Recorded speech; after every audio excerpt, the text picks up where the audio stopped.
Money, money, I love that money, money, money,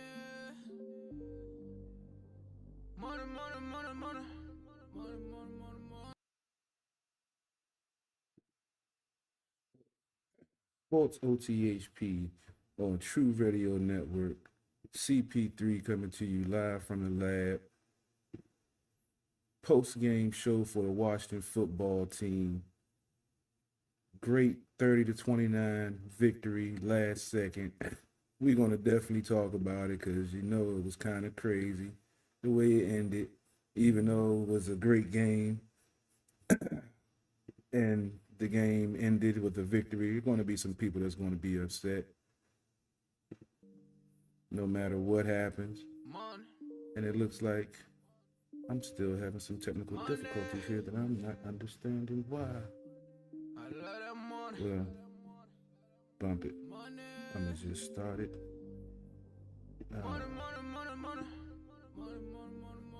Normally I have my new intro, but for some reason things don't want to cooperate, so I'm gonna just go straight into it. I got to jump on my page real quick. I know Robbie G's trying to share my feed, so I'm gonna go ahead and make my view public. And anybody that's want to comment on the post game live feed, feel free to. Just started. Just got the one on Facebook. I got my YouTube up. I got my Twitter up. So feel free to hit me up because I know a lot of folks. Even though it was a victory, I'm going to be upset about the way this game was played, the way this game played out. But nonetheless, it was a 30-29 victory.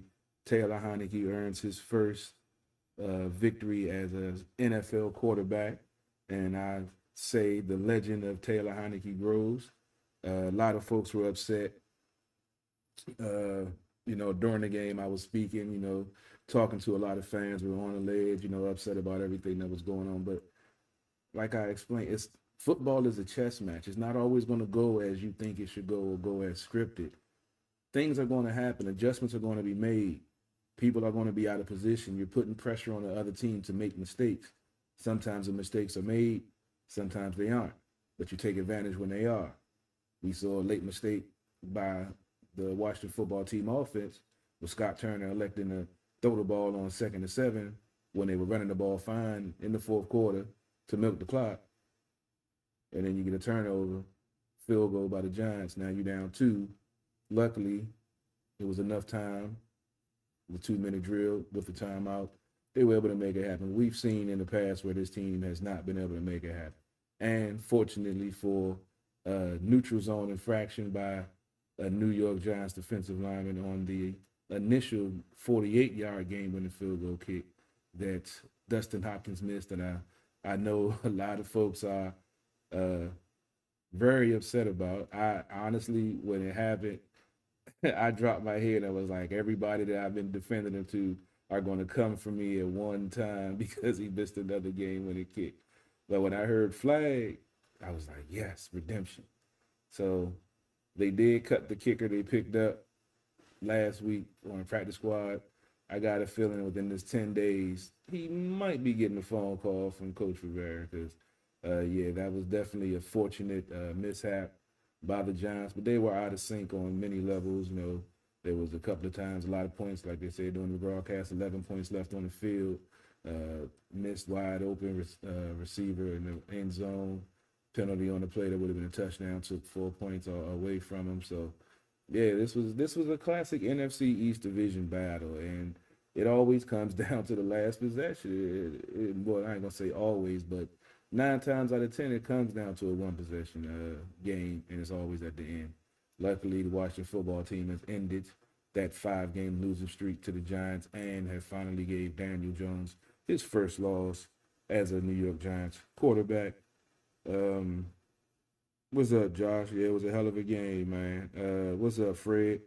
He says a lot of mistakes on both sides of the ball, some questionable play calling, some sloppy play from both teams, but I'll take the W. A win is a win. That pretty much sums it up right there. But as I was explaining also, It's week 2. Defensive side of the ball, yes, we're all not happy with what we're seeing. We were expecting to see what we saw at the end of last year. But you have new pieces that's figuring themselves out as working as a unit. You have Del Rio, who's trying to figure out how to use these pieces in what situation and which position groups fit well in what situations. So there's a filling out process right now. That's why I said last week I wasn't too hard on a defense, because even though we didn't see what we were expecting, because it's going to take time for them to build that back up. Remember, last year they started off in the first 4 games in the bottom half of the league in most defensive categories, but ended up in the top 5 in most defensive categories. It's not how you start, it's how you finish. And granted, there were some plays, they did a lot better on third down conversions. They still did give up some, and especially on penalties, first downs. That's something that definitely has to be rectified. I mentioned that last week. They had 8 penalties for, I believe, like 50 yards this week. They had more penalties, but it wasn't as more yards as I thought it would be with some of the penalties that they received. Josh said the secondary got burnt all day. The defense need to improve greatly. I mean, Jones only had a little bit over 200 yards passing. He was a very efficient quarterback tonight. He didn't turn the ball over. And as I mentioned, a lot of penalties, drives were extended by penalties because of the defense. Or, the referees were seeing stuff that the defense was doing, and, they didn't see some of the stuff the Giants were doing earlier. That I saw a couple of things that didn't get called, but they were catching everything the Washington football team did. So, I mean, as I just mentioned they're figuring each other out in the pieces that they have. You have a lot of new pieces out there. William Jackson on the corner. You got Kendall Fuller switching back from the nickel to the outside. You got St. Just out there. You got Bostic playing in a different position. You got Davis trying to learn his position. It all works as one unit with the linebackers up front and the back end. So until they all know each other and know the tendencies and, what to do in certain situations, there are going to be some mishaps. There are going to be some blown coverages. And, we didn't see as many this week as we saw last week. So, I mean, you want to see progress every week. I saw progress. I saw progress on the offensive side of the ball. I saw some progress on the defense for about a quarter and a half, and then Del Rio started playing more conservative and not blitzing. He saw when he started blitzing, he started making Jones uncomfortable, getting him off the field, getting him to punt the ball. Then you saw that they said they went 7 straight drives without having to punt the ball because I don't know for what reason, but Del Rio went a little passive through that stretch. Let's see. What's up, Rob? You said, can't believe the last show before maternity leave is a Victory Monday. Yeah. Yep. It'll be a great show Monday, Victory Monday. Wish we could have had one this past week, but we're having Victory Friday tonight, and we're going to have Victory Monday on Monday. So it was definitely a very entertaining game. If you watch the game on Monday night, with Vegas and the Ravens, that was a very entertaining game, and this game was a very entertaining game also. And good thing we came out on the right side of it with the Washington football team earning their first victory of the 2021 season. And go over some of the stats of this first divisional win of the season. And like I said, they finally beat the Giants after having a 5-game losing streak. And 4 of those was to the hands of Daniel Jones. So I never understand that. Never understood why the Washington football team have trouble with young quarterbacks. They've gotten better recently, but this dude right here was giving them headaches. But they finally got the first victory. Let's see. Taylor Heinicke, 34 for 46, 336 yards, 2 touchdowns, 1 interception with a 99.5 quarterback rating. Daniel Jones, 22 for 32 for 249 yards, 1 touchdown, no interceptions with a 102 quarterback rating. Now, an interception. They broke it down if you were watching the game, the nuance of why the interception happened. Terry McLaurin was going in front of the defender, and Heinicke was a timing route, and Heinicke was throwing the ball to a spot, and because of that 1 second of him trying to avoid that defender, he wasn't in a spot where he needed to be. out of position a little bit, and that gave the defender a window to jump the route, which he did. So I really can't blame Heinicke for the interception because, it's a fluke thing. I put that more on Scott Turner for putting in position to have to throw the ball. It was 2nd and 7. The running back was fresh. He only had 12 carries at that point. Why not give him the ball? That's what we talk about, these coordinators, offensive and defensive, trying to outthink the other team, trying to, outsmart the game when sometimes you just got to stay basic. And that touchdown throw to Seals Jones, yeah, that was a hell of a throw. That was a hell of a catch. I said I thought Heinicke had something special if he could play poised and, learn how to buy time with his feet to still make the passing play and not always running and breaking the pocket. Yeah, I think he can be that guy. I said that. I didn't have a problem with Fitzpatrick starting, but he's no longer in there. For the next 7 weeks, it's Heinicke time. And if he continues to play like this, it's going to be more than 7 weeks. So, as you saw earlier, Fitzpatrick decided to forego surgery and is going to do rehab for his hip, so it's still 8 weeks. So, the legend of Taylor Heinicke grows. His first career win, a comeback victory at that. Yeah, this dude, he continues to progress like this. I think we could have, we don't have to worry about getting that young stud out of college and putting them right into it. We can, if we do decide to go quarterback in the first round, whenever we do, we can have Heinicke, playing like this and developing into a quality quarterback. Hey, you ain't got to hear about the quarterback carousel and all of the other BS we always hear. They said Taylor played well. He was impressed with him. Yeah, definitely. Like they were talking about the broadcast, even though Joe Buck and Troy Aikman sucked, and they were, you knew who they were rooting for. They made some good points about Heinicke and the way he was playing and making the big throws, making the good decisions, and giving the team a spark. And, when they needed it, unfortunately, it wasn't for 4 quarters, but it was for enough in order to earn the victory. So, you got to get better. And now that he's the number 1 quarterback and he's getting the reps all at camp, all in practice, hopefully we see that continued growth. Saquon Barkley had 13 carries for 56 yards with a 4.3 yard average. He had that one run for 41 yards. That was because of a, overzealous end, crashing down too hard, not staying home. So for the most part, they held him in check. Daniel Jones had the majority yards. I believe he had like 80, maybe 90 yards. I didn't even pull up his stats for the rushing. Gibson had 13 carries for 69 yards with a 5.3 yard average. They were neglecting to get him the ball early, handing it off, getting him involved in the running game, letting the offensive line, try to control the offensive line, which is one of my keys to victory. And we mentioned over and over again about an offensive lineman's friend is the run game. Pass game, when you're a lineman, you're automatically in retreat mode because you have to take a step back and stand up and go into your position. When you're in run blocking mode, you're pushing off. You're already set. You have the chance to have the advantage on the leverage if you get off before them, which 9 times out of 10 you should be able to, knowing the snap count and knowing what you're supposed to do. That's a lineman's friend. They would much rather run block than pass block. So I don't know. I know in the next 10 days, Ron, Scott, and Jack better sit down, figure some things out, because going into Buffalo, yeah, you mess around and have a quarter like they had with, 3 and outs and giving the ball back to the offense.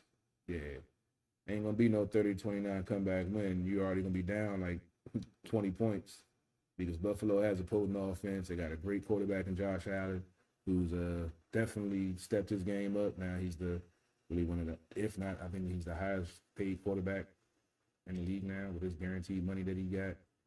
So, yeah, we'll definitely talk about that next week, too, the upcoming game, and when we have our pregame show before week 3, because, there's no game on Sunday now.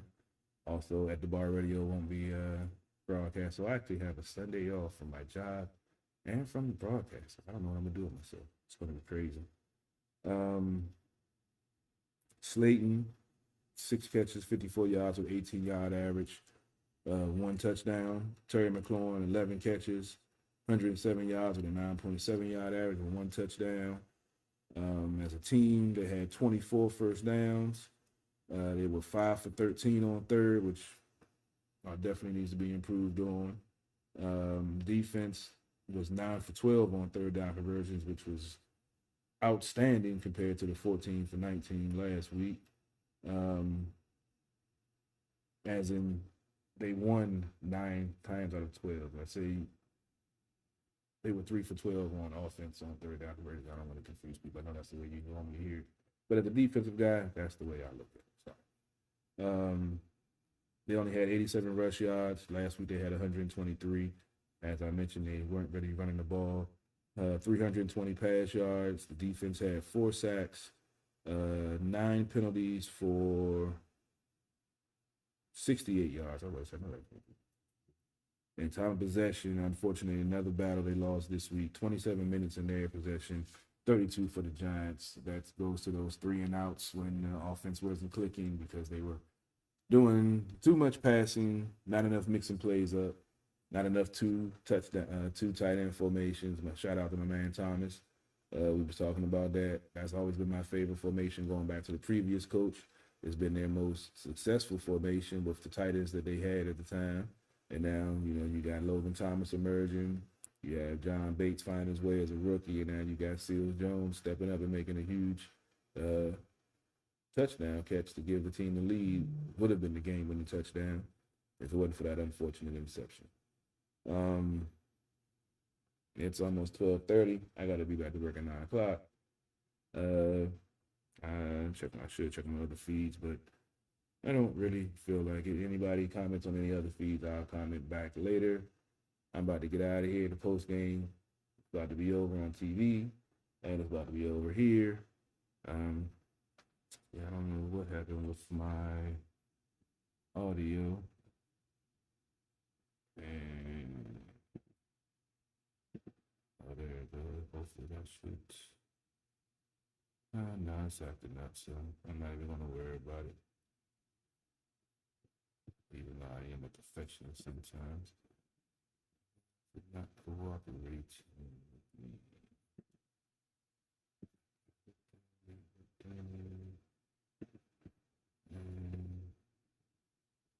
Just don't want to cooperate. But as always, appreciate you guys tuning in. I know you could be watching anybody else and you're choosing to tune in here, so appreciate that as always.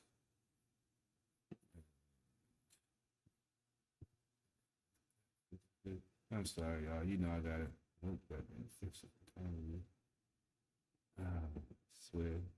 Told y'all on the pregame, trying to get my new equipment up and running. I thought I had it figured out, but apparently I was wrong. There we go. I hear the feed in my headphones now. So that means I know I'm good to go. So now I can play the outro. Appreciate y'all tuning in. Make sure you check us out every Monday night, Sports and Health Podcast, 9 o'clock. Covering Washington football team first. Still bringing you that Nats coverage.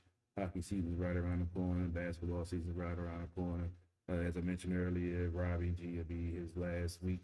He'll be going on hiatus, waiting for his second child, his baby girl, to be born. So, yeah, gonna get things rocking and rolling. Team Sports or THP still got you covered for all the best sports coverage in the DC area. DC Sports without the politics. It's not just a catchphrase. It's not just a motto. It's what we do. You don't really want to play. And I'm out. Money, what I'm talking about. We don't really know what you been talking about. You don't really want to play. You don't know what to say. It's money, what I'm talking about. We don't really know what you always been talking about. And I don't want to be the one who always really talk about. And you don't really want to play. You don't know